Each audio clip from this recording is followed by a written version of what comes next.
Bonjour à tous, je suis ravi de vous retrouver pour cette nouvelle soirée du Club du Large. Je m'appelle Pierre-Yves Gautreau, je suis le cofondateur de Tip & Shaft et je vais avoir le plaisir de vous accompagner pour ce début de soirée. Je vais laisser à Daniel Ball, le directeur général du CIC, le soin d'introduire justement ce Club du Large, parrainé par le CIC, dans un lieu exceptionnel. Daniel, c'est à vous. Merci beaucoup, bonsoir à toutes et à tous. Ravi d'être là ce soir dans ce lieu effectivement exceptionnel pour le lancement de ce nouveau Club du Large.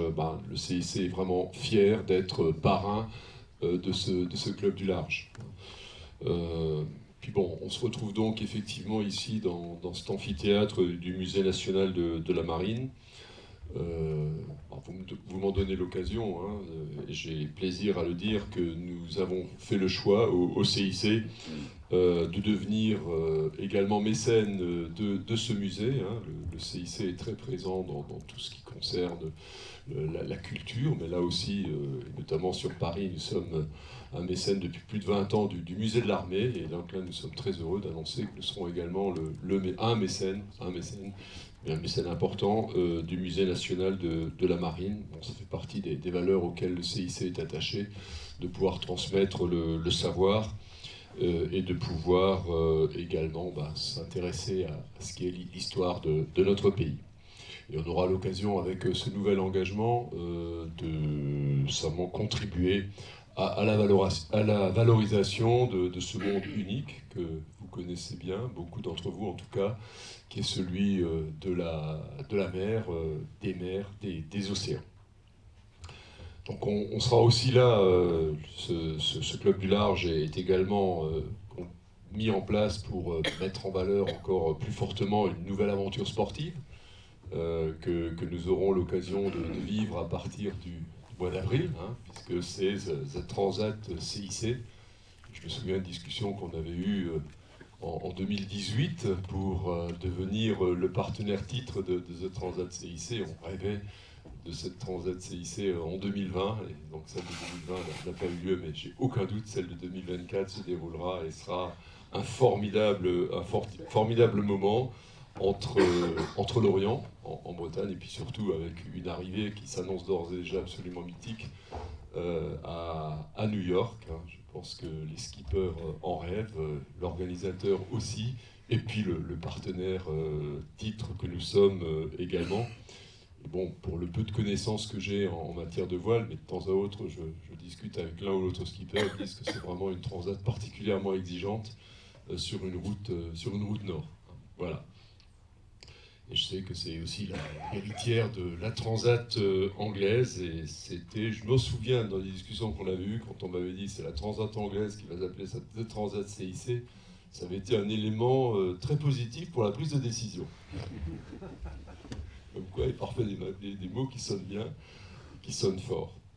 Donc ce soir, dans ce premier Club du Large, nouvelle série, une superbe thématique qui est celui de la décarbonation du transport maritime. Et c'est un lien formidable qui peut être fait justement entre le sport, l'économie, et également entre le CIC, parrain d'une épreuve de voile, mais également très engagé dans le domaine du financement et surtout en tant qu'entreprise à mission, avec une volonté évidemment de contribuer au développement de nouvelles filières et de permettre de contribuer à la décarbonation. Là, ce sera du transport maritime, mais la décarbonation dans beaucoup d'autres domaines, puisque nous avons mis en place, dans le cadre du dividende sociétal de Crédit Mutuel Alliance Fédérale Notre-Dame-d'Ambert, un dividende social donc, qui permet notamment d'investir sur des projets dans le cadre d'un fonds qu'on appelle un fonds de révolution environnementale et solidaire. Sur la mer, je voudrais juste rappeler que nous avons dès 2019 adhéré à l'association Principe de Poséidon, donc, ce qui montre clairement notre volonté de fixer une courbe de décarbonation de notre portefeuille de financement maritime, en ligne avec les objectifs de l'OMI. Bon, le CIC est aujourd'hui une banque qui intervient de manière très, très régulière dans le financement du transport maritime, Et aussi, nous sommes aujourd'hui aux côtés de certains acteurs qui investissent sur le transport vélique. Donc, et de ce point de vue, nous sommes avancés sur 2 projets très précis qui devraient aboutir dès les premières semaines de 2024, notamment aux côtés de TOT et de Vela. Et là, on sera sur de l'investissement en fonds propres, justement dans le cadre de ce fonds de révolution environnementale et solidaire, dans le cadre de notre dividende sociétal. Le dividende sociétal, c'est une affectation de 15% du résultat net consolidé annuel de Crédit Mutuel Alliance Fédérale pour des investissements dans le domaine environnemental et sociétal. Mais au-delà de tels investissements en fonds propres, bien entendu, nous avons également une vraie stratégie d'accompagnement par des financements beaucoup plus classiques d'un certain nombre de partenaires, et on contribue également au financement de navires à propulsion hybride. Donc ça, c'est également un axe de travail que nous avons.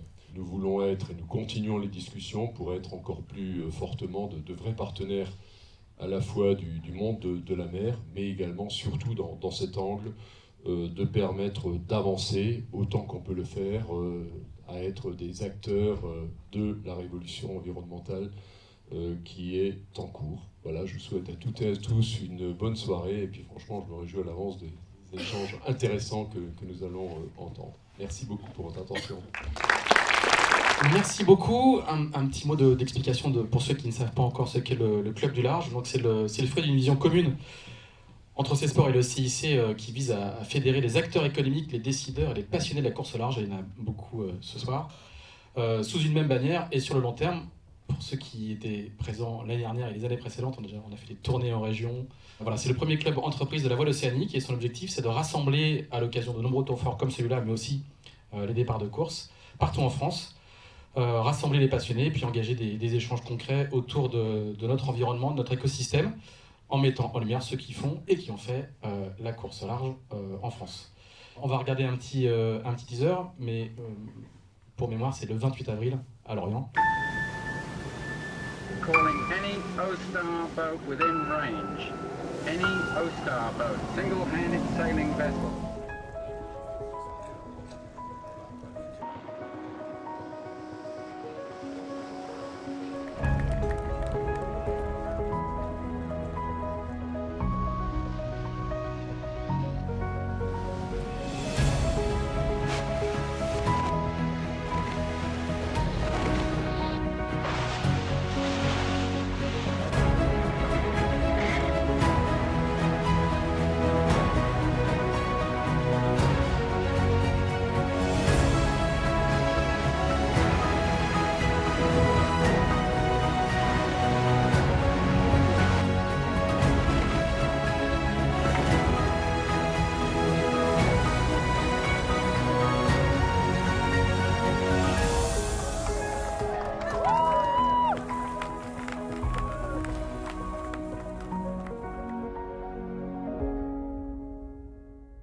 Voilà, rendez-vous à partir du 23 avril à Lorient pour l'ouverture du village. Et je vais demander à Joseph Bizarre, le directeur général d'Océsport Penvic, organisateur de The Transat CIC, tu vas prendre un petit micro ici, de venir nous parler un petit peu de ce prochain rendez-vous. Merci beaucoup. Merci Daniel Ball de nous accueillir ici à Paris et dans ce musée éminemment symbolique, et d'autant plus qu'on est ici dans l'amphithéâtre Éric Tabarly. Bien sûr, pour nous tous, c'est les souvenirs des navigations d'enfance, et puis pour nous, CESPOR Penvic, c'est le fondateur de notre entreprise, donc on est très fiers d'être ici aujourd'hui pour en parler. Et du coup, on va faire un peu d'histoire rapidement. Je ne suis pas le plus grand fin connaisseur, mais il se trouve qu'en course au large, je connais quelques dates, et je connais mes classiques. En 1960, il avait fallu 40 jours à Francis Chichester pour traverser l'Atlantique Nord sur la fameuse Transat anglaise, qui à l'époque, pour mémoire, partait d'Angleterre. 4 ans plus tard, il avait fallu 27 jours à Éric Tabarly pour gagner cette grande course, et puis sceller l'histoire de la voile française, puisque Éric Tabarly, vous le savez, a été l'initiateur de ce qu'est devenu la plaisance française, puisque c'est par la passion d'Éric Tabarly que le français s'est passionné par la voile, que ça a ouvert une industrie nautique et que ça a été un des actes fondateurs de la particularité française en matière de nautisme. Et puis je me souviens aussi qu'en 2016, François Gabard a mis 8 jours, 8 heures et je crois 52 minutes, je ne sais pas si tu te souviens de ce timing-là, mais je l'ai vérifié avant de venir, pour faire cette traversée et arriver en vainqueur à New York. C'est 4 fois plus vite que ce qu'avait fait Éric Tabarly en 1964. Et nous sommes le seul sport dans lequel la vitesse a été multipliée par 4 en l'espace de 52 ans. Ça fait de notre sport un laboratoire en matière d'innovation et ça va être notamment un des sujets de ce soir. Et souvenez-vous aussi, en 1976, pour les images, Alain Colas à l'époque, qui voulait gagner cette fameuse transat anglaise, avait rien trouvé de mieux que d'armer un grand bateau qui faisait à peu près 40 mètres. Il s'appelait Vendredi 13. Alors la transat anglaise, qui est devenue la transat CIC, c'est une des grandes transatlantiques. La transatlantique historique, on dit que c'est la doyenne. C'est la première grande transatlantique au solitaire qui s'est courue sur ces grands bateaux de course. Et elle s'est imposée comme étant notamment la plus dure, la plus engagée d'entre elles. Les marins vous le diront, faire l'Atlantique Nord en solitaire, ça n'est rien de moins ça n'est pas une sinécure, c'est sans doute beaucoup plus engagé que ne peut l'être les grandes transatlantiques qui passent, elles, par les routes des alizés et qui sont dans les vents portants, dans la chaleur et sans les icebergs. Aujourd'hui, passer par le Nord, c'est évidemment beaucoup plus engagé. Et cette course, c'est un passage entre deux continents, c'est aussi un passage entre deux époques, et elle est devenue le témoin de ces évolutions qu'on a connues dans notre sport. Je vous parlais tout à l'heure, l'évolution de vitesse, l'évolution laboratoire de technologie. Les bateaux d'hier n'ont plus rien à voir avec les bateaux d'aujourd'hui. On parle de bateaux volants, on parle de nouvelles aérodynamiques, on parle de nouvelles hydrodynamiques. Et c'est tout naturellement que pour la prochaine édition, qui est portée par le CIC, comme vous l'avez vu, malgré l'annulation de 2020, comme quoi les grandes courses peuvent aussi traverser les grandes épreuves comme celle du Covid, et bien en 2024, on se relance sur la Transat CIC pour cette nouvelle édition qui se voudra porteuse de ces grandes innovations et porte-voix de ces grands projets laboratoires que sont les évolutions nautiques sur les bateaux de course, mais aussi plus largement sur ces grands bateaux qui demain seront l'avenir du transport à la voile dans un monde décarboné. Et c'est tout l'objet de la discussion qu'on va avoir ce soir, tout l'objet de travail qui est fait sous l'impulsion du CIC, que de faire que ces grands événements sportifs soient aussi des porte-paroles et des porte-voix de ces grandes innovations technologiques que notre sport a permis et permettra à l'avenir. Donc je vous souhaite une très bonne soirée. Je vous donne un rendez-vous le 28 avril, 23 avril à Lorient, 28 avril pour le départ. Sur toutes les éditions, 11 ont été gagnées par des Français. C'est dire que ce sport est définitivement français et que sans doute que l'évolution de la course au large et du transport décarboné sera aussi français. Bonne soirée. Merci Joseph. On va rentrer dans le vif du sujet puisque ce soir on va parler décarbonation du transport maritime via la propulsion vélique. On va parler transfert de technologie entre le monde de la course au large et puis le monde du shipping. Et donc on a réuni un tour de table pour ça. Je vais demander du coup à Caroline Neumann, chef de projet décarbonation. Vous êtes adjointe au sous-directeur de la sécurité et de la transition écologique des navires au ministère de la Mer. Jusque-là j'ai bon. Au secrétariat d'État chargé de la mer. Et vous y êtes aussi chef de projet décarbonation et innovation. Voilà. Bienvenue, on peut vous applaudir, venez nous rejoindre. Je vais demander à Stéphane Boru-Lacouture, que j'ai vu là, qui est le responsable RSE dossier sport Pendwick, de venir également nous rejoindre. Prenez un micro, Madame Neumann. Installe-toi, on peut l'applaudir également. Je vais demander à Guillaume Legrand, le président directeur général de TOTS, de venir lui aussi nous rejoindre.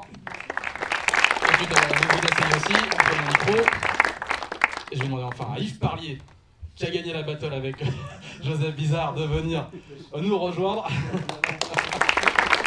Et de prendre, sans recul, de s'installer. Et je vais demander à François Gabard de venir nous rejoindre également. Yves Parlier, que vous connaissez tous, intervient avec le titre de président de Beyond the Sea, qui est la société qui porte des technologies de décarbonation. Et François Gabard a plusieurs casquettes, mais ce soir, c'est celle de cofondateur de Vela, qui est elle aussi une compagnie de transport maritime à la voile. Messieurs, dames, merci beaucoup d'avoir fait l'effort de venir nous rejoindre. Madame Neumann, on va commencer avec vous, puisque aujourd'hui, la décarbonation du transport maritime n'est pas un concept qui flotte dans l'air. L'État français s'en est emparé. Il y a une feuille de route qui a été définie au mois de janvier, si les informations sont bonnes. Et c'est vous qui, en partie, y avez contribué, en tout cas l'avez coordonné. Est-ce que vous pouvez, peut-être pour commencer un peu à fixer les termes du débat et voir de quoi on parle et c'est quoi les grandes structures de ce sujet, est-ce que vous pouvez à grands traits, nous expliquer ce que c'est que cette feuille de route, sachant que, je le précise tout de suite, la décarbonation est un sujet du transport maritime, est un sujet assez large, et nous, on va s'intéresser essentiellement à la partie vélique de cette décarbonation. À vous de jouer. Oui, très bien. Donc cette feuille de route, elle s'inscrit dans un contexte tout d'abord international, puisque, comme vous le savez peut-être pour la plupart d'entre vous, le transport maritime correspond à 3% des émissions de gaz à effet de serre mondiaux. Il transporte également 90% de la marchandise en valeur et 80% en tonnage. Donc c'est un transport qui est vraiment indispensable aux économies maritimes, à l'économie maritime internationale et aux économies de chaque pays, chaque État membre. Voilà. Et donc dans ce cadre-là, vous savez qu'il y a un problème de réchauffement climatique. Donc l'Organisation maritime internationale s'est saisie de ce sujet et a élaboré une stratégie de décarbonation du maritime en fixant des objectifs assez contraignants de réduction des émissions de CO2 des navires. Donc cette stratégie élaborée en 2018 s'est durcie encore plus en juillet 2023 dernier et a fixé des cibles de réduction des émissions des navires en fixant des cibles d'efficacité énergétique à bord des navires, d'efficacité opérationnelle et maintenant des cibles également de taux d'incorporation de carburant durable dans les soutes. En fait, l'idée, c'est d'arriver à un net zéro, donc zéro émission de CO2 ou équivalent en 2050. Donc, ça va être très dur d'y arriver, mais voilà, il faut bien faire quelque chose. Voilà. Parallèlement à ça, l'Europe a également son Green Deal, donc a fixé également des cibles de réduction d'émissions de CO2 pour le domaine maritime, en ayant une démarche également sur le taux d'incorporation des carburants dans les soutes, de l'électrification des quais dans les ports, mais également un système de quotas d'émissions de carbone. Voilà, et donc dans ce cadre-là également, nous devons faire quelque chose. Donc nous avons une députée européenne qui connaît très bien le sujet et sur lequel les équipes s'appuient régulièrement pour porter la position française. Donc merci Catherine d'être présente ce soir.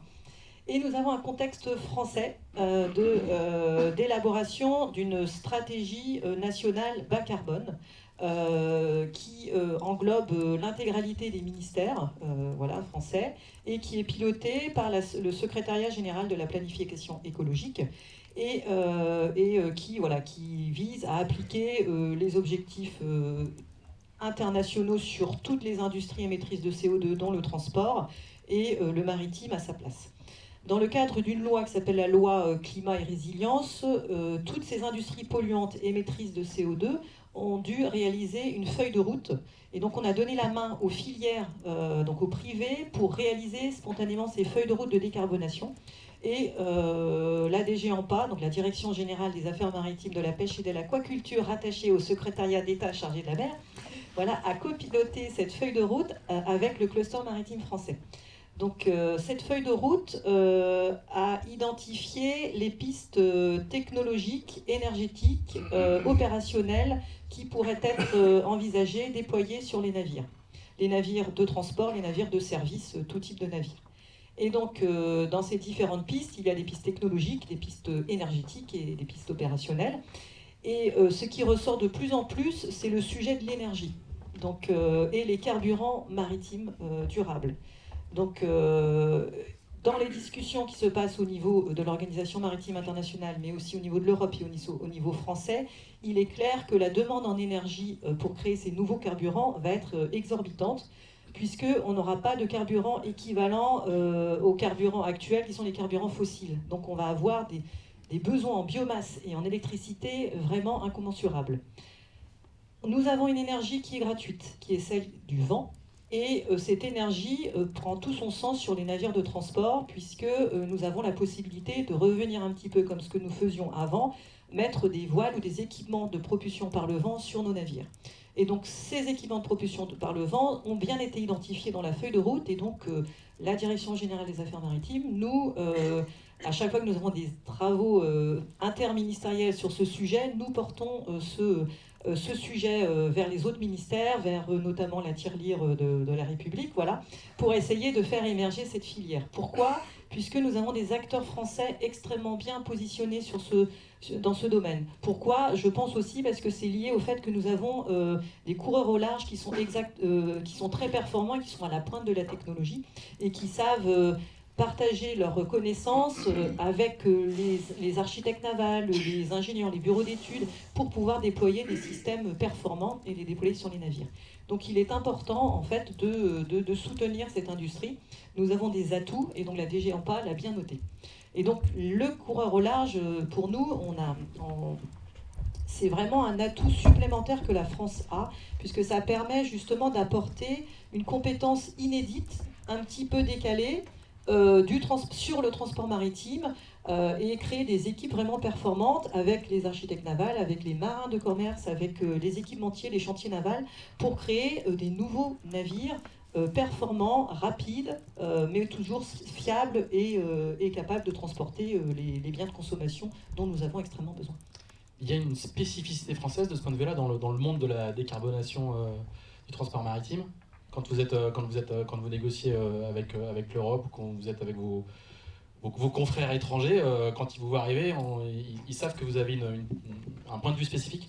Sur le Vélic, oui, nous avons. Alors on est un petit peu isolé au niveau européen. La France est un peu leader, malheureusement, mais heureusement sur le sujet. Et donc, quand on souhaite avoir des appuis sur la prise en compte de la propulsion vélique dans les objectifs d'incorporation de carburants durables ou autres sujets, c'est vrai qu'on est un peu isolé, mais on est pugnace. On a des bons députés et j'ai des bons agents, j'ai des collaborateurs qui sont vraiment bons, hein, je peux vous le dire, et vraiment impliqués. Donc on arrive quand même à faire passer des messages et à monter progressivement en puissance sur ce sujet. Très bien, voilà. Maintenant on a le cadre réglementaire, politique et administratif, je dirais, de la discussion de ce soir. Stéphane, on va continuer avec toi. Il devrait y avoir, au départ de The Transat CIC, voilà, en croisant les doigts, une flotte de démonstration de voiliers cargo. Raconte-nous comment l'idée de Paris est venue et puis comment elle va se matérialiser concrètement. Bonsoir à tous. En fait, sur chacun des événements qu'on organise, on souhaite utiliser la visibilité comme plateforme d'impact pour aller au-delà de juste un événement sportif. Alors je mets un peu des guillemets, parce que ça reste quand même une course à la voile avant tout. Mais en tout cas, cette visibilité doit servir à autre chose. Et à chaque fois, on choisit une cause. Sur la route du Rhum, destination Guadeloupe, c'était la protection de l'océan, par exemple. Là, sur la Transat CIC, on a choisi effectivement de parler de la décarbonation du transport maritime. Ça a été évoqué, le lien entre la course au large et le transport est extrêmement fort. Donc c'est une idée un peu folle qui est apparue il y a déjà 1 ou 2 ans et qui a dû mûrir un petit peu pour pouvoir se concrétiser un petit peu plus. Concrètement, comment ça va se passer ? Je n'ai pas encore toutes les réponses. On y travaille tous les jours. Aujourd'hui, dans les difficultés qu'on a, c'est qu'il y a assez peu de bateaux qui sont à l'eau. Il y en a beaucoup qui sont en construction, mais des bateaux à l'eau qui naviguent, ça reste encore assez peu commun. Donc ça, c'est la première contrainte. La deuxième, c'est que mettre une date fixe dans un planning de transport maritime, c'est compliqué, parce qu'ils ont d'autres contraintes à côté, ils ont les contraintes de leurs chargeurs. Et donc ça, forcément, c'est un petit peu difficile. Après, il y a évidemment des questions financières aussi, parce que les bateaux de course au large coûtent cher, mais ces bateaux-là... C'est leur métier, quoi. C'est leur métier. Ces bateaux-là sont encore plus grands, donc il y a évidemment des frais d'immobilisation, etc. Donc voilà. Aujourd'hui, je ne sais pas exactement comment ça va se caractériser. L'idée, c'est d'avoir au moins à quai, à Lorient, des bateaux qui puissent être visités par le grand public, mais c'est aussi de profiter du village et de la communication sur les sites internet, les réseaux sociaux, etc., pour sensibiliser les publics à ces différentes solutions. Et on a un bon exemple aujourd'hui avec Guillaume, François et Yves, de solutions extrêmement différentes. Et c'est aussi ça qui est intéressant aujourd'hui, c'est qu'on voit que c'est encore le début et qu'on a des solutions extrêmement variées. On ne sait pas exactement quelles solutions sont encore là dans 20 ou 30 ans. Mais toute cette énergie et ce dynamisme sont intéressants et c'est ça qu'on souhaite partager. Donc l'idée, c'est à défaut de course, on pourrait au moins avoir un showroom des différentes solutions technologiques sur le sujet, quoi. Tout à fait. L'idée, c'est quand même aussi d'avoir des bateaux qui traversent, mais c'est le travail actuel. Alors, bon, allez-y. Je crois que vous allez mettre votre bateau à l'eau quelques semaines, quelques jours, je sais pas quel est le bon timing. Moi non plus, je sais très pas. loin, voilà, à Concarneau. Et quand on s'est téléphoné hier, vous m'avez dit si ça se trouve, je vais sortir, puis je vais tourner à droite, tourner à gauche, pardon, pour aller à Lorient, pour prendre le départ. Si on met le clignotant à gauche, on va à Lorient. Et effectivement, on sera certainement ravis d'être sur ce village départ et d'avoir l'occasion de pouvoir montrer le meilleur qu'on a donné, qui est cristallisé par ce navire. Si le plan, c'est en théorie de mettre le clignotant à droite et de vite aller au Havre pour entrer dans les opérations, parce que si on a des dates fixes, et les dates fixes, c'est celles de nos chargeurs, de nos clients. Et on a toujours une bonne raison pour aller en mer, c'est celle de faire du transport maritime. C'est de là où on vient. On dit à Douarnenez que partir en mer sans raison, c'est finir en enfer par hasard. Nous, on part en mer avec une raison, c'est celle de faire du transport. Très bien. Vous êtes un pionnier du secteur. Hein. Il faut être motivé. Ça dure très très longtemps ces projets-là. Hein. Ça fait quand même de nombreuses années avant qu'ils voient le jour. Là, vous êtes dans la phase très très concrète. Hein. Les bateaux sont en construction. Juste, est-ce que ça résonne en vous l'idée de faire une course sur une route, la route maritime Atlantique Nord est une très grande route commerciale. Est-ce que ça résonne en vous quand même cette histoire de course ? Tout à fait. Nous avons des navires sister ships, donc il est quand même assez possible qu'à un moment ils partent en même temps. Il est possible, comme on dit vulgairement, qu'ils se tirent la bourre. Pour commencer, c'est comme ça que ça avait commencé au 19e siècle. La fameuse 1066, la fameuse Clipper T-Race, ils arrivent avec quelques minutes d'écart après 14 000 milles, 65 jours, etc.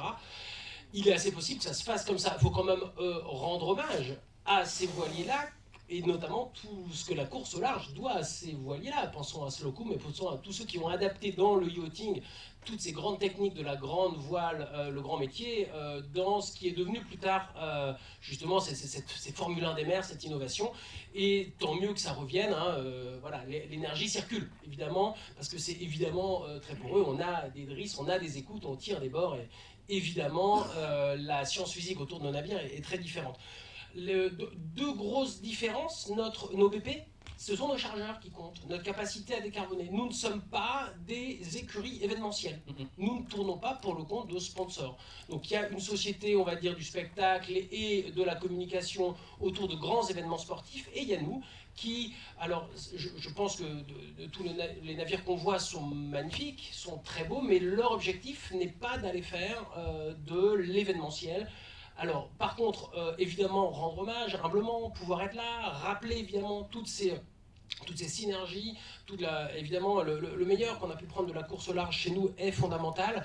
Est-ce qu'un jour, il y aura une vraie course, avec une vraie jauge, une vraie classe, marchandises sur le quai, 1, 2, 3, les dockers commencent à charger et on y remet les marins. Je rappelle que les grandes stars du 19e siècle étaient des équipages, on dit one man, one boat. Ce qui est beau dans mon métier, c'est l'équipage. C'est que d'une certaine façon, on se dissout également dans le bord. Et ce qui est beau, c'est le lien entre le marin, le manutentionnaire, l'agent, etc. C'est une chaîne, il ne faut jamais oublier ça. On va Largement, beaucoup parler de bateaux, mais il y a des gens qui débarquent le matériel, des gens qui l'embarquent, des gens qui font les commissionnaires. Enfin, il y a beaucoup d'intervenants dans la chaîne. Hein. Et pourquoi ne pas, comme autant des grandes courses du thé, ne pas envisager que cette course englobe tout et participe de revaloriser le métier du marin, et notamment du marin de marine marchande, et du manutentionnaire, et de toute la valorisation, toute la noblesse qu'on peut trouver dans ces métiers-là. Et donc, tant mieux si l'industrie de la communication sportive s'empare un jour de nous, tant mieux si cette idée fait chemin en nous, pour peut-être nous approprier cette notion un jour de faire une course pour le compte, non pas de sponsors, mais de chargeurs. Et c'est ce que nous permet de faire des sister ships. Hein. Donc nous, on a Vous avez 2 bateaux. Hein. Tout à fait. Jumeaux. Et on les voit à l'image. Hein. L'idée qu'on a, c'est de rester dans une propulsion principale vélique, de pouvoir rester sur une décarbonation qui est drastique, qui est radicale en tant que mode propulsif, de pouvoir naviguer au portant et d'augmenter les volumes en augmentant les fréquences. Hein. Du point de vue du chargeur, on pense que ce qui va être important, c'est d'avoir effectivement des fréquences qui sont importantes. Donc évidemment, on s'en rend compte, il y a des valeurs communes, il y a des thématiques et des envies communes. J'espère, le 24 avril, je n'en suis pas sûr, en tout cas je ne m'exprime pas aujourd'hui, mettre le clignotant à gauche, mais quoi qu'il arrive, ça arrivera bien un moment. Dans tous les cas. François, je veux bien vous entendre un petit peu, avant qu'on rentre un peu dans le vif de vos sujets, sur ce parallèle là, entre la course et puis le transport. Vous venez tous les deux de la course, vous allez tous les deux en partie, plus ou moins vers le transport. Est-ce qu'au-delà de la techno, on va venir à la techno après, mais est-ce qu'au-delà de la techno, il y a des valeurs communes dans la vitesse, dans la course contre la montre, dans ce que Guillaume Legrand évoquait sur les héritiers de la route du thé? Est-ce que c'est des choses qui vous inspirent et qui résonnent en vous? Alors, Yves Parlier pour commencer. Bonsoir.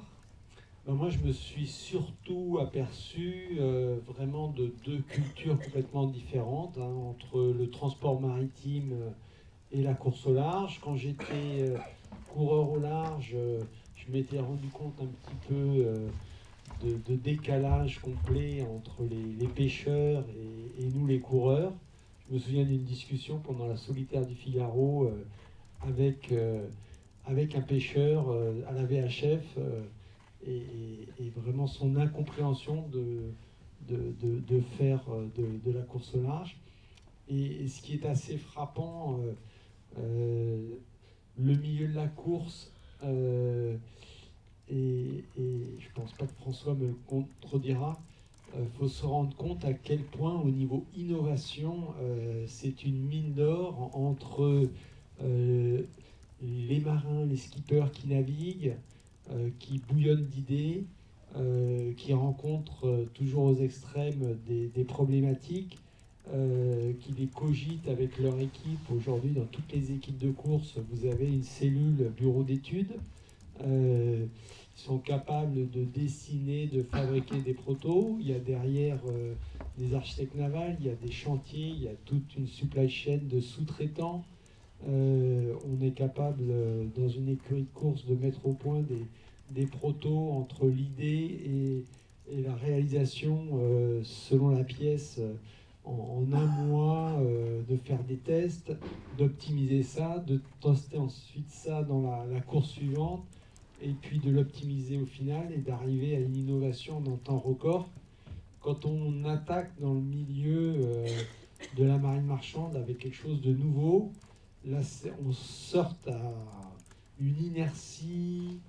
Alors j'avais lu à une époque que tu avais, je crois, 8000 capteurs sur ton bateau pour le tour du monde.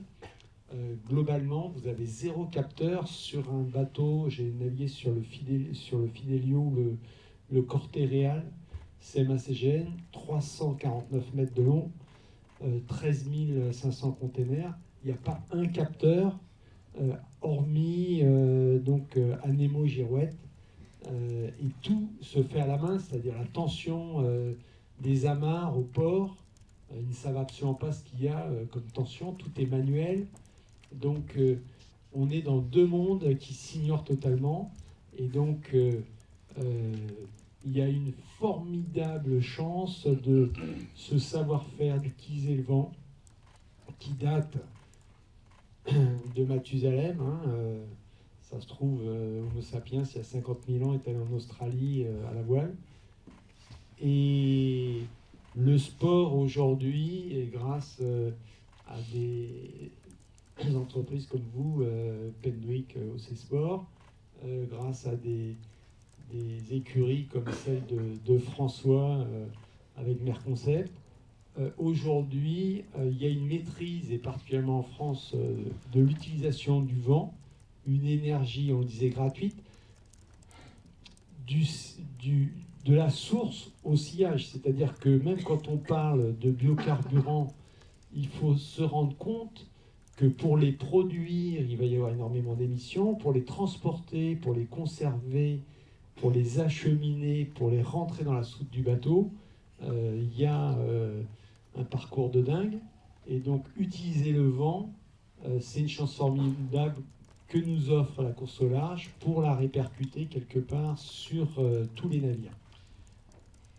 François, essaye d'enchaîner après ça. Ouais, ça va pas être simple, mais non, mais en effet, pour aller dans la continuité de ce qu'a dit Yves et Guillaume auparavant, voilà, on a la chance de naviguer sur des bateaux extraordinaires grâce justement à toute l'histoire de la voile, à tout ce que la course au large a développé ces dernières années. Quand je voyais le petit clip tout à l'heure, en effet, on a progressé énormément. Et moi, quand je vois en effet la capacité de mes équipes à trouver des idées, à générer l'innovation, à quelque part optimiser la performance d'un bateau. Si on peut se servir de ça pour l'utiliser dans le transport maritime face à ce grand défi qu'est la décarbonation, ben faut y aller à fond. Et je crois en effet, je suis vraiment profondément convaincu que ces deux univers qui sont peut-être qui se sont un peu éloignés, parce qu'on a mis des moteurs sur les bateaux et c'est depuis maintenant quelques décennies, ce qui était très efficace, extrêmement polluant et délétère pour le monde dans lequel on vit aujourd'hui, mais très efficace. Et aujourd'hui, ben voilà, on est tous ici convaincus que le vent est une solution, si ce n'est la solution à terme pour décarboner le maritime, et que le vent, ben c'est notre métier, c'est le métier de la course au large. Alors parlons concrètement, on va partir avec ton projet à toi qui s'appelle Vela. Donc c'est quoi ta promesse produit? Nous, en fait, alors le départ, c'est déjà de partir sur du 100% vélique. C'est notre parti pris. Voilà, on pense que c'est vraiment le bon moment et on le voit, c'est réaliste. Aujourd'hui, on est capable de faire des bateaux qui se propulsent 100% à la voile. On est concerné aujourd'hui, alors ça marche très bien avec la Transat CIC, c'est qu'on se concentre pas sur du cabotage, mais sur du transatlantique entre l'Europe et les États-Unis. Et donc voilà, et on a essayé avec l'équipe Vela d'imaginer le meilleur bateau pour faire donc du 100% à la voile sur ce parcours. Et on est arrivé en effet sur un multicoque, sur un trimaran, avec forcément pas mal d'idées qui viennent de la course au large, avec les trimarans qui sont les classes qui sont les plus rapides aujourd'hui en course au large et qui sont aujourd'hui, par rapport au cahier des charges qu'on avait, voilà, la solution qu'on trouvait la plus performante. Alors on pourrait dire, à quoi ça sert d'aller vite? C'est pas de la course au large, justement. L'idée, c'est de répondre aux besoins de nos chargeurs, de nos clients. Et il se trouve qu'il y a, à partir du moment où on prend le parti d'être 100% à la voile, il y a quand même un vrai intérêt d'essayer d'utiliser au mieux cette énergie du vent et d'aller le plus vite possible. On gagne sur notre temps de traversage, sur le lead time, on arrive avec le même bateau, avoir plus de fréquences. Si on va plus vite, on arrive à faire plus d'allers-retours dans l'année, on arrive à augmenter nos volumes et nos capacités. Donc voilà, c'était la solution qu'on avait, qui nous paraît être la plus rapide et la plus efficace pour faire du 100% à la voile sur l'Atlantique Nord. Il y a quelque chose d'intéressant, je trouve, dans ce projet-là, c'est que ton trimaran de massif venait de VBLB, et que là aussi... Voilà, c'est ce que j'allais dire. Bon.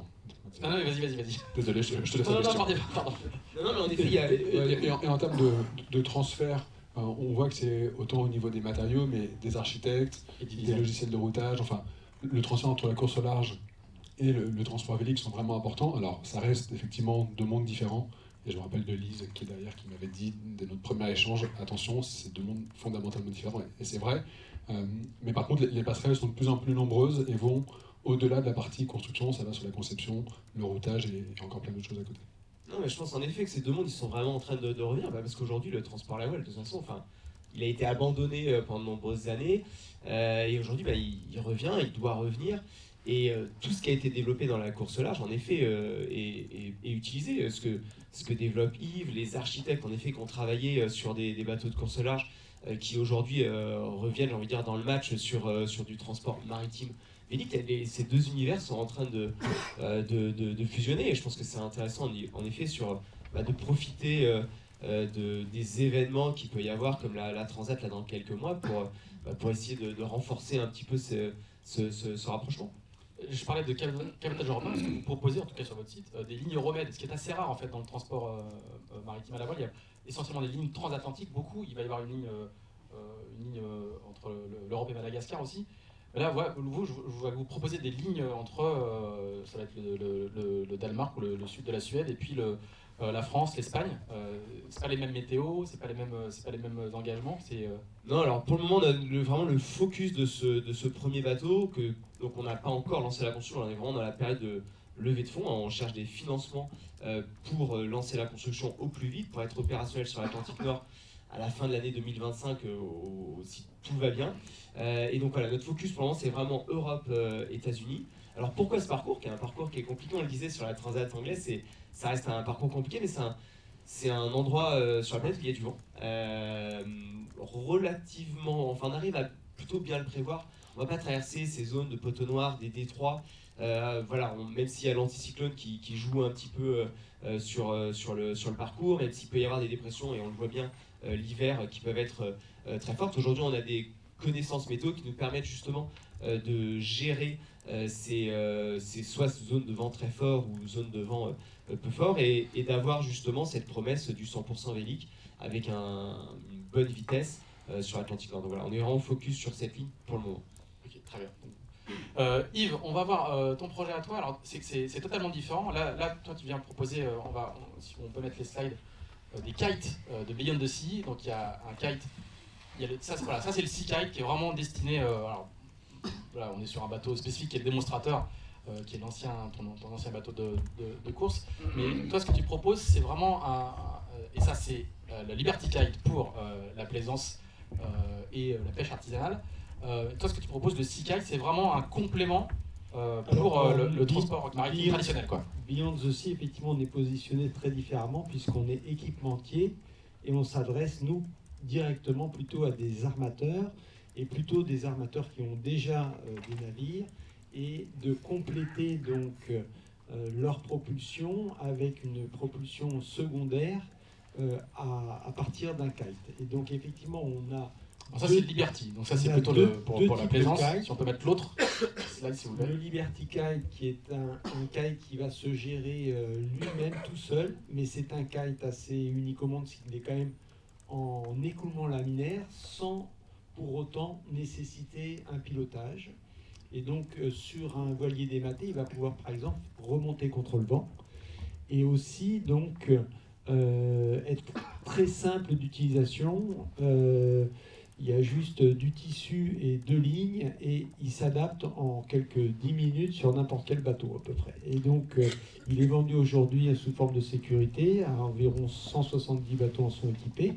Il y a de 10 mètres carrés jusqu'à 80 mètres carrés.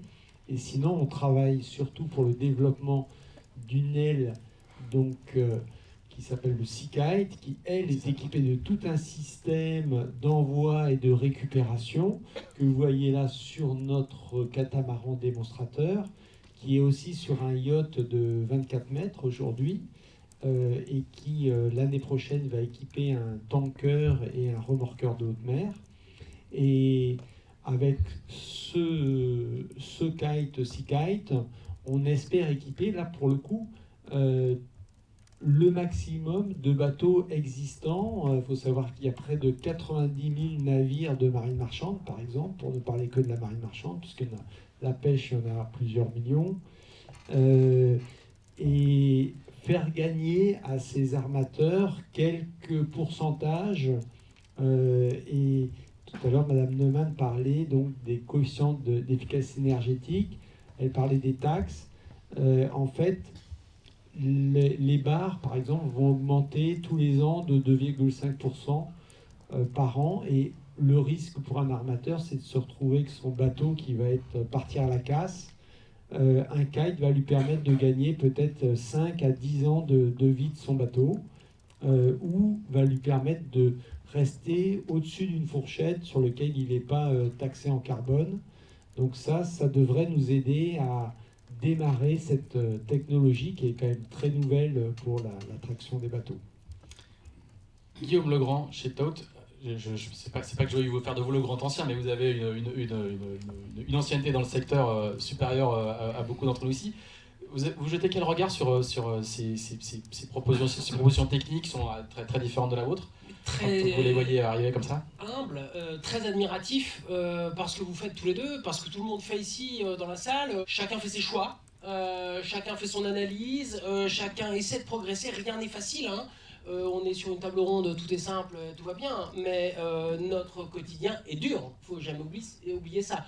De là où on vient, On vient d'un monde où rien, effectivement, ne nous a été donné. La marine marchande est éminemment un secteur assez opaque, nivelé par le bas, d'un point de vue environnemental, d'un point de vue social, de par le pavillon, c'est le moins qu'on puisse dire. Comment faire de la lumière sur cette marine marchande? Comment la valoriser? Comment premiumiser ce qu'on est en train de faire? Puisqu'il faut savoir que nous sommes dans un régime juridique qui est celui des eaux internationales, où par définition, des émissions n'existent pas, ne sont pas opposables. Alors, nos non-émissions, comment elles existent? Elles n'existent pas non plus. Quelle est la proposition de valeur à l'heure où même les chargeurs ne savent pas vraiment ce qu'ils achètent? Ils poussent un peu les boutons, il y a les forwarders qui sont là. De toute façon, le bill of lading consacre le secret. Et donc, finalement, nous sommes ici tous... Alors, fanats de course au large et de voile, certainement pratiquants, on a certainement tous navigué, mais une chose est certaine, c'est que nous sommes tous ici des acheteurs finaux de ce transport maritime, dont 90% de la valeur, 80% des flux, et pourtant une information qui nous est largement confisquée derrière. Donc comment on est capable, nous, infinitésimaux, en termes de déplacement, en termes de capitalisation, face au monde de la marine marchande moderne, il n'y a pas plus petit pot de terre face à plus gros pot de terre. L'agriculture bio face à la conventionnelle, les énergies renouvelables face aux autres, etc. On est encore plus petit que tout ça. Et donc, il a bien fallu avancer, cranter des choses, et donc, notre choix a été de faire des navires à propulsion principale vélique qui peuvent tenir 10 nœuds et demi de moyenne avec 1000 tonnes de capacité, qui sont sur des utilisations de moteurs de l'ordre d'1 à 2% parce qu'on est de toute façon en marine marchande. Et je tiens juste sur ce point ici à saluer tous les marins marchands, parce qu'on peut en dire du mal, du bien. Ils appliquent des normes à un niveau que beaucoup ignorent souvent. Ils ont des niveaux de compétences absolument exceptionnels. Eux-mêmes se remettent en cause en permanence. Et nous entrons de plein pied dans la marine marchande où effectivement, alors non, il n'y a pas... les labos qui bricolent vachement bien dans la course au large et les gars sérieux qui font des trucs durs d'un côté. Évidemment, de plus en plus, il y a des points de contact, il y a des lieux qui sont grosso modo là, les organismes de classification, de certification, qui sont évidemment les différentes comités centraux de sécurité par exemple, qui sous notre pavillon, on a fait le choix du pavillon français, nous projettent dans la réalité qui est celle de la marine marchande. Qu'est-ce que c'est que la stabilité quand on gîte? Qu'est-ce que c'est que l'évitement des collisions quand on dérive? Ça n'est pas que effectivement des courses où effectivement l'appât du gain est tel et on est dans quelque chose. On est dans une application quotidienne de choix qui, pour nous, arrivant il y a quelques années sur des choix technologiques, on devait fiabiliser les choses. On va au bout des périmètres que ces technologies nous permettent aujourd'hui. De voiles d'acron, de gréement de mâts en carbone, etc. Et ça nous permet, on pense, d'être sur une première flotte bientôt à l'eau, qui a une première proposition de valeur qui existe. On en veut, on n'en veut pas. On considère... Alors, un petit point d'histoire, nous en 2011 on a commencé à affréter des navires traditionnels, on a transporté plus de 2500 tonnes, souvent en chaîne humaine, sur plus de 20 navires, on a organisé plus de 70 voyages. Très artisanal, évidemment soulevant beaucoup de moqueries, avalant beaucoup de couleuvres, mais on l'a fait à une époque où le transport vélique n'était ni attendu, et même la question de la carbonation, de la décarbonation du maritime n'était même pas question. Je veux dire, le maritime c'est déjà décarboné, ne vous embêtez pas, allez voir les avions, allez voir les camions. Et d'une certaine façon, on a compris les différents aléas qu'on pouvait avoir, mais en même temps, on est là actuellement dans une aventure complètement industrielle, sur une orbite qui est complètement autre, et on est ravis d'être là, de se rendre compte que des acteurs qu'on n'aurait jamais suspectés sont là aujourd'hui, qu'on a effectivement des projets de design sur tout autre type d'utilisation de la voile en tant que propulsion principale. On essaie de se battre aussi au niveau politique. Je le dis parce que c'est ma chère Catherine. Aujourd'hui, la réalité, c'est qu'effectivement, la voie française est celle du Vélic. La réalité aussi, c'est que la voie française, c'est celle du GNL, il faut quand même le dire. Et qu'aujourd'hui, par application d'un décret européen, nous nous retrouvons avec l'eau du GNL qui est sortie d'un dispositif fiscal avantageux pour ce qui est décarboné, et puis on enlève le bébé du Vélic avec. Donc la réalité, elle est là, à partir de 2024. Battons-nous pour ça, et merci à Winship et à l'organisation de nous en tant que filière pour être là. Et le message de ce soir, je pense, on est tous là, grâce à Jean-Philippe, et grâce au CIC, grâce à la Transat CIC. On est tous là dans une salle, je crois que ça fait longtemps que c'est pas arrivé.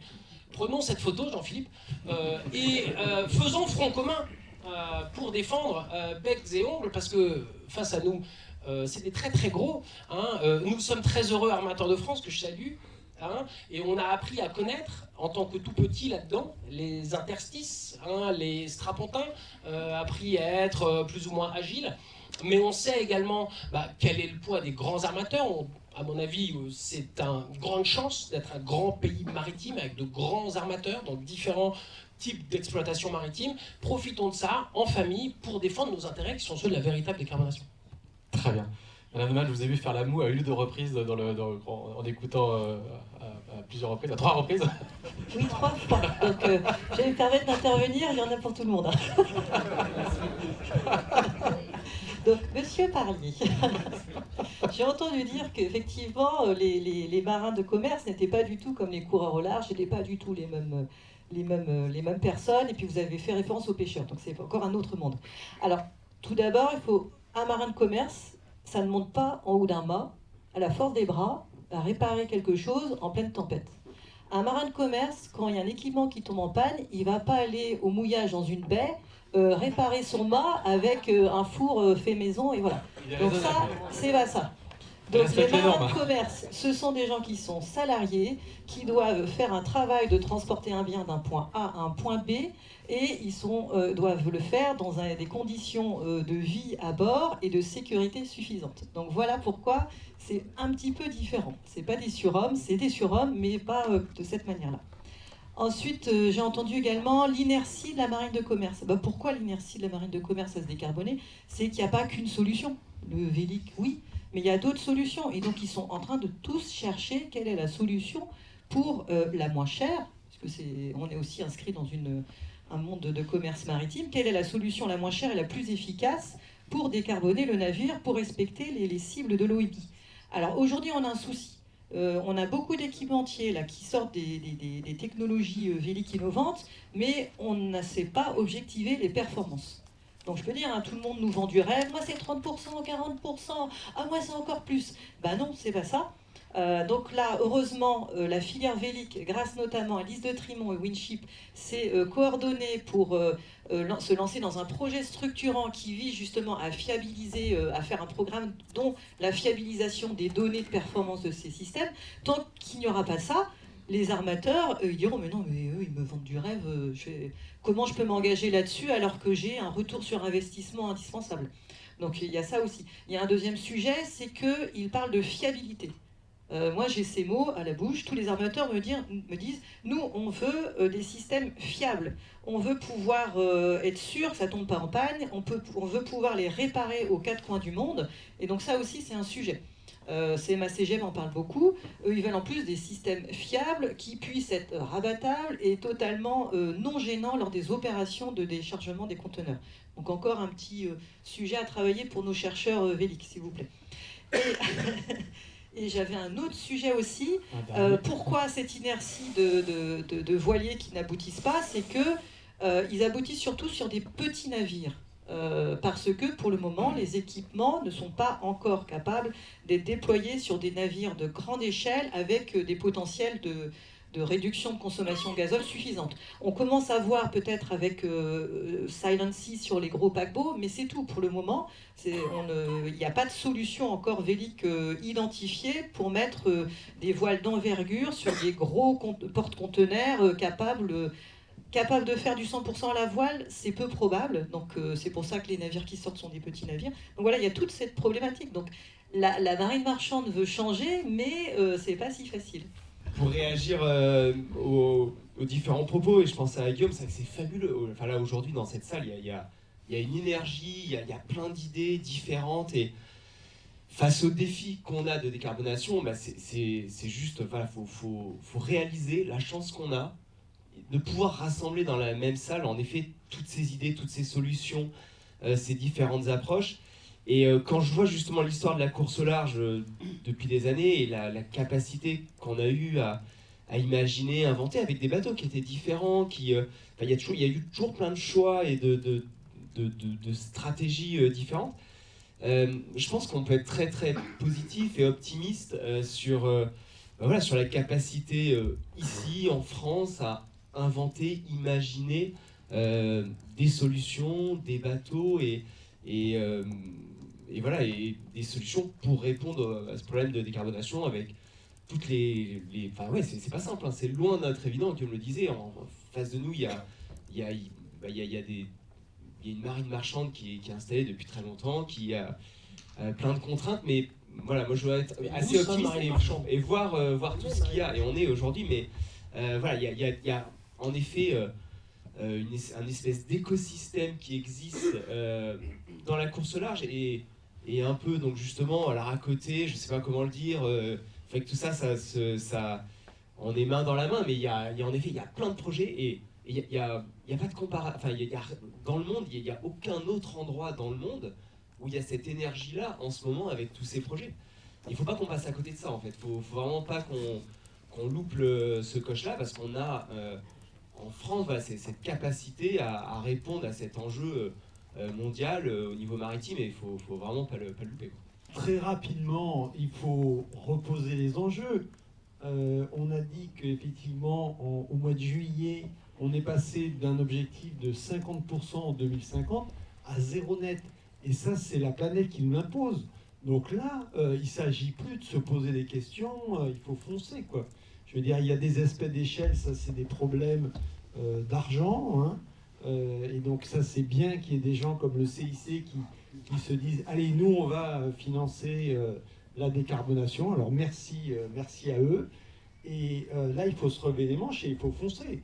Alors moi, je veux bien faire le défricheur, mais il faut pousser derrière. Tout le monde en a besoin, tout le monde y a gagné. Et sinon, c'est la mort de notre civilisation. Donc c'est ça la problématique auquel il faut s'attaquer. Donc il ne faut pas y aller à demi-bras, hein. Tout le monde est d'accord ? Ouais.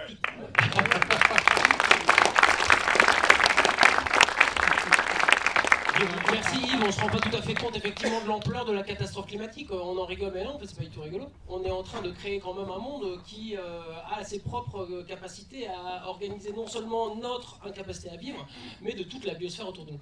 Je pense, en une ou deux phrases, que nous sommes actuellement à un moment absolument historique, où effectivement des armateurs sont extrêmement challengés par des néo-armateurs. Longtemps, on nous a mis dans une boîte. La boîte, on est en train de sortir de la boîte. On est clairement en train de se rendre compte que le carburocentrisme, ça ne fonctionne pas. Je ne vais pas rentrer dans des longs développements sur mais il est évident que la science physique va s'appliquer à nous. Le parent pauvre du transport est le maritime. Il n'y aura pas de carburant absolument abondant, absolument fiable, absolument décarboné et absolument pas cher, quoi qu'il arrive. C'est tout simplement du Lavoisier et de la thermodynamique. Et donc en fait, quand on pose ça et quand on se rend compte que prise en propulsion principale vélique, la voile permet d'obtenir les meilleurs rendements sur un vent qui est devenu prédictible depuis une quinzaine d'années grâce à des évolutions dans les matériaux qui sont toutes récentes, je ne crois pas que le fournisseur de nos mâts ait été capable de construire des mâts comme ça il y a encore 2-3 ans. Et ces pépites qui sont dans cette salle avec leurs actionnaires, avec leurs prêteurs, avec leur écosystème autour d'eux, peuvent faire une filière française qui peut changer le monde. Aujourd'hui, on a là. En même temps, on s'en rend compte qu'on a des réglementations qui sont largement dégradées pour nous, actuellement, dès le 1er janvier. Au niveau de l'OMI, donc dans 12 jours, une réglementation ETS s'applique. Pour la première fois, on va avoir une réglementation carbone aux frontières. Et donc ce contexte, ce grand contexte est là pour nous, dans un contexte de taux de fret assez bas. Il faut continuer à pousser, développer maintenant. On peut se retrouver comme les pionniers de l'aviation dans les débuts du XXe siècle. On peut se retrouver dans une dizaine d'années avec un pays absolument leader d'un nouveau type d'industrie qui est celui du transport décarboné. Et c'est tout ce que je nous souhaite. On va pas réussir à faire le débat, on a des contraintes horaires, vous allez avoir le temps de rediscuter après. Je laisse à Madame Deval le soin de conclure. Oui, juste pour défendre, c'est qu'on ne défend pas le GNL. On ne défend pas le GNL. Nous avons une politique prioritaire du gouvernement avec un chantier prioritaire, verdir les flottes et les ports, où on doit suivre le taux d'émergence des navires équipés de technologies décarbonées. Nous ne comptons pas les navires GNL actuellement, parce que c'est une énergie de transition. Les armateurs ne savaient pas quoi faire. Le GNL permet de décarboner un peu, mais il y a des problèmes de fuite fugitive de méthane. Donc on ne soutient pas le GNL plus que le vélique. Le suramortissement vert dont vous parliez, effectivement, on est contraint par un règlement européen, mais on est en train de le réécrire, ce suramortissement vert. Il y a d'ailleurs Monsieur Banel qui est arrivé, notre directeur général des affaires maritimes, qui a bien voulu se déplacer malgré son agenda un peu compliqué. Et puis il y a Rémi Mechkaz, je crois aussi, qui est notre spécialiste de suramortissement vert. Vous pouvez aller le voir, il vous expliquera le soutien qu'a la DG AMPA à la filière Vélica. Merci beaucoup, on va rester sur cette parole-là et sur les paroles d'espoir et d'enthousiasme. Merci à tous les cinq, parce qu'il aurait fallu au moins 2 bonnes heures pour aller au bout de tout ce qui a été lancé. Et un petit mot de Stéphane. On fera d'autres conférences pour la Transat CIC. Et on fera d'autres conférences pour la Transat CIC. Merci beaucoup, merci à tous et à bientôt à Lorient. Au revoir.